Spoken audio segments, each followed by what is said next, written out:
Hello everyone. आज हम start करेंगे अपना फोर्थ चैप्टर जो कि है linear equations in two variables. Yes, linear equation in two variable का मतलब क्या होता है? लीनियर इक्वेशन, लीनियर हमने पढ़ा था, आपको याद आ रहा है? हमने लीनियर के बारे में पढ़ा था कि लीनियर क्या होते हैं। हमने इक्वेशंस तो नहीं पढ़े हैं पर हमने पॉलिनोमियल्स ज़रूर पढ़े हैं, तो उसमें लीनियर पॉलिनोमियल्स पढ़े थे, याद आ रहा है? तो लीनियर क्या था कि जिनकी जो पावर होती है, जिनकी डिग्री कितनी होती थी, ये जिनकी डिग्री 1 होती थी उनको बोलते हैं लीनियर, तो वो होते हैं लीनियर। अब इक्वेशंस क्या है? Equations means something of the form of like 2x + y = 0 equals to, जहाँ पे समथिंग होता है, इन ये जो है इतना ही लिखते हैं तो पॉलिनोमियल्स हो जाएगा, पर इक्वल्स टू समथिंग लिखा है, =0 हो या 5 हो या कुछ भी हो, तो इक्वल्स टू समथिंग लिखा तो ये एक इक्वेशन हो गया।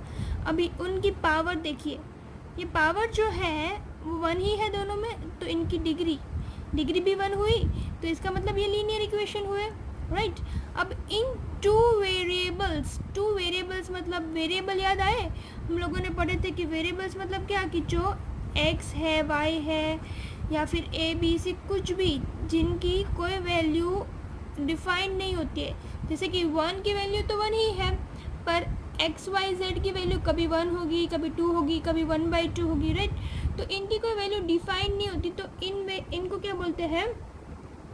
ऐसे को वेरिएबल्स। सो इधर पे ये वाला इक्वेशन में आप देखिए, मैंने इधर एक और दो वेरिएबल यूज़ किए हैं, एक्स और वाई, तो ये एक क्या हो गया? लीनियर इक्वेशन है, क्योंकि उनकी डिग्री भी 1 है और उनमें 2 वेरिएबल्स भी है, राइट। तो ये एक हो गया example of linear equation in 2 variables. तो हम इन जनरल क्या बोल सकते हैं कि any equation that can be written in the form of ax + by + c = 0। Any equation that can be written in the form of ax + by + c = 0 where जहाँ पे a b c क्या है, तो a b and c are real numbers. क्यों? क्योंकि ये कोई इनका कोएफिशिएंट्स होगा ना, ये तीनों, राइट। तो ये तीनों क्या होंगे? कोएफिशिएंट्स, यानी कि कोई नंबर होंगे, रियल नंबर्स, एंड वो क्या होगा? a b and c, sorry c का भी देखो, इसमें जैसे मैंने c नहीं लिया है तो a और b लिया है, तो a and b क्या होने चाहिए? Not equals to 0, right. a और b 0 नहीं होने चाहिए, दोनों होने चाहिए, तो a and b not equals to 0 होने चाहिए, a b and c जो है वो रियल नंबर्स होने चाहिए, right. And x and y क्या होंगे? आपके वेरिएबल्स।